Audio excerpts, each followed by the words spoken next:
Assalamu alaikum wa rahmatullahi wa barakatuh. This is me, Dr. Ibrahim Shinnawi, welcoming you to our lecture number 9 in our course Modern Drama. I hope you are fine and everything is fine for you. Okay, now let's start our lecture number 10, as you can see on the screen, and the course title is Modern Drama. Now, we need now to know some more things about the play under study, A Doll's House, I mean. We need to know the attitudes of the two main characters, Helmer and Noura, towards money. So, how they see money and how they consider it. Is it so important to every one of them, or each one is looking at money from a different angle or has a different attitude toward money? And this is what we are going to start with.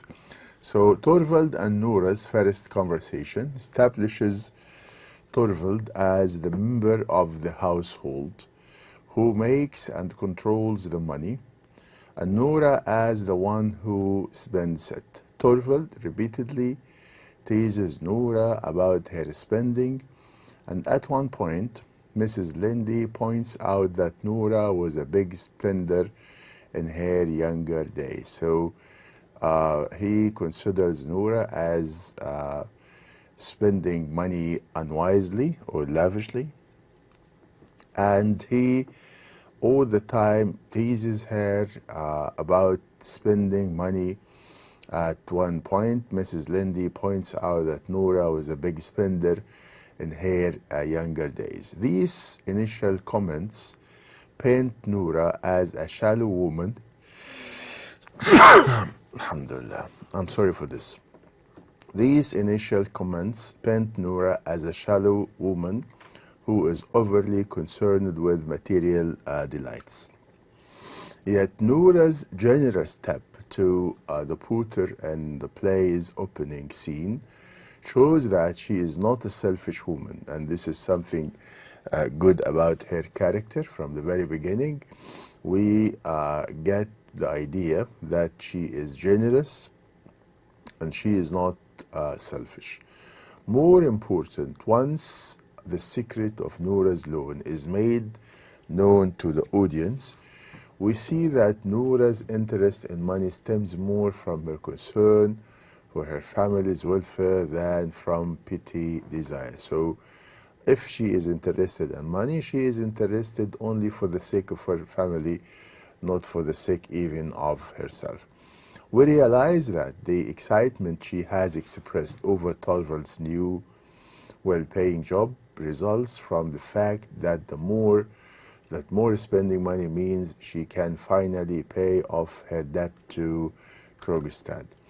While Torvald seems less enthralled by money because he doesn't talk about it except to chastise Noura for her spending.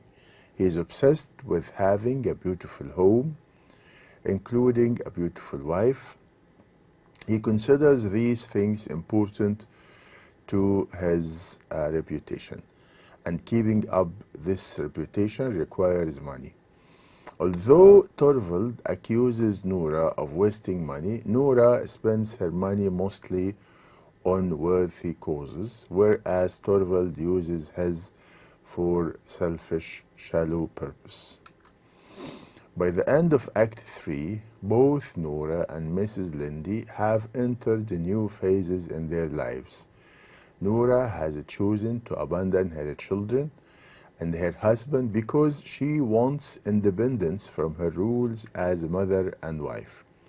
In contrast, Mrs. Lindy has chosen to abandon her independence to marry Krogstad and take care of his family. Now we have something very important about Mrs. Lindy and Noura at the end of the play. So now each one of them starts the play with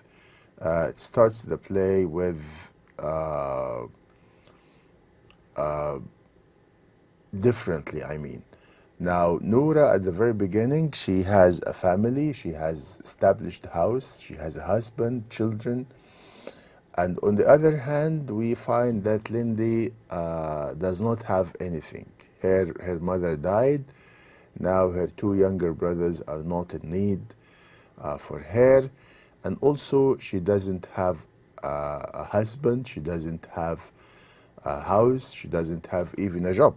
So her life was almost completely collapsed. This is at the very beginning of the play. But at the end of the play, we find the opposite.